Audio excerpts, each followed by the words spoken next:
In this video, I'm going to talk to you about what do you do if your spouse wants a divorce but you don't. Now that's a hard situation to be in. Maybe you saw this video and you thought that's exactly the situation I'm in. I have no idea what to do. I feel hopeless and lost. Maybe you have a friend or a family member or someone at your church that's in a similar situation. Hopefully this video can at least be helpful to you to think about what can you do when you're the spouse that does not want the divorce? What can you do while you hope and pray for your spouse to change their mind? Here's the first thing you should do. Be honest with yourself. Take some time, do a self-evaluation. What went wrong in the marriage and how did you play a part in the failings? What could you have done differently? What do you wish you would have done differently? If you had the chance, what would you incorporate as change into that relationship or in your attitude or in your actions? This is a really good time for you to look at just yourself, right? Because right now your spouse may not be interested in talking about or even caring about what went wrong. So this is your chance then to look at yourself and to say, where did I go wrong and what could I do differently? And take some time to think about that and evaluate that for yourself. Here's the next thing you need to do. Share your heart with your spouse. Now they may not be interested in hearing that, but it's important for you. If your heart's to save your marriage, then make sure your spouse, there's no question in their mind that you want to save the marriage. Share your heart. Whether it has to be in an email or whether you can talk face to face or through a text, whatever the situation, share your heart. Talk to your spouse about, listen, I've taken some time to reflect on myself.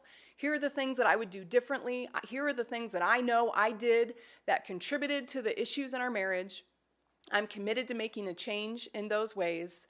And I just want you to know my heart's to save our marriage. My heart is to go to counseling. My heart is to do whatever it takes to make our marriage healthy again.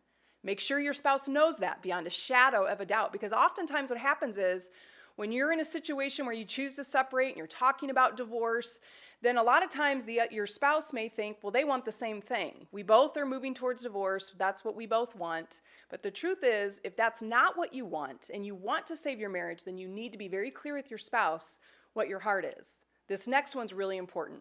Shift your focus to the things you can control, which is yourself.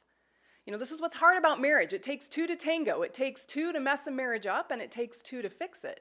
So right now you're in a limbo time where your spouse maybe isn't very motivated to work on the marriage. So what are you supposed to do about that? Well, what you need to do is to say, I'm going to worry about what I can control, kind of going back to that self-evaluation. I'm going to go to counseling. I'm going to pursue godly counsel. I'm going to spend time praying and submitting myself to God's word and to surround myself with people that are going to encourage me to get healthy and to do everything that you can to make your marriage strong. And spend your energy on focusing on the things that you can control. Because what oftentimes happens in this time is you're going to get frustrated and you're going to get angry because you're doing all these things trying to be productive and your spouse doesn't seem to care. Or your spouse isn't doing anything and they did things in the marriage that broke it too. So why don't they go to counseling? Right now, you can't go there because you can't control your spouse. If your spouse isn't ready to look at the hurt and the things that they did wrong in the marriage, then you can't make them go there. You can only control yourself. So take the time. Surround yourself with people that can help you.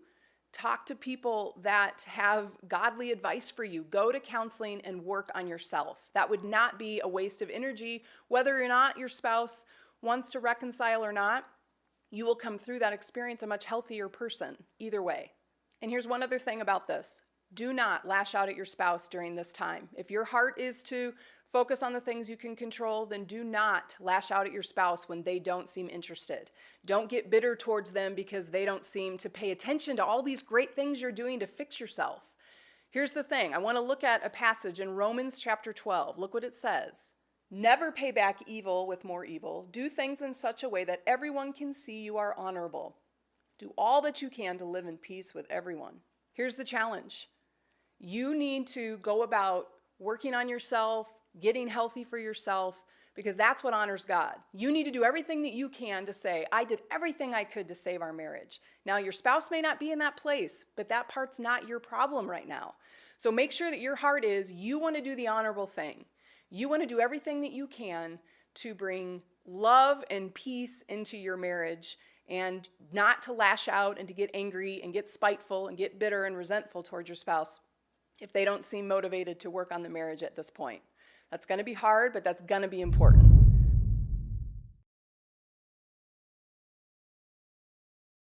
So I hope this video was helpful to you.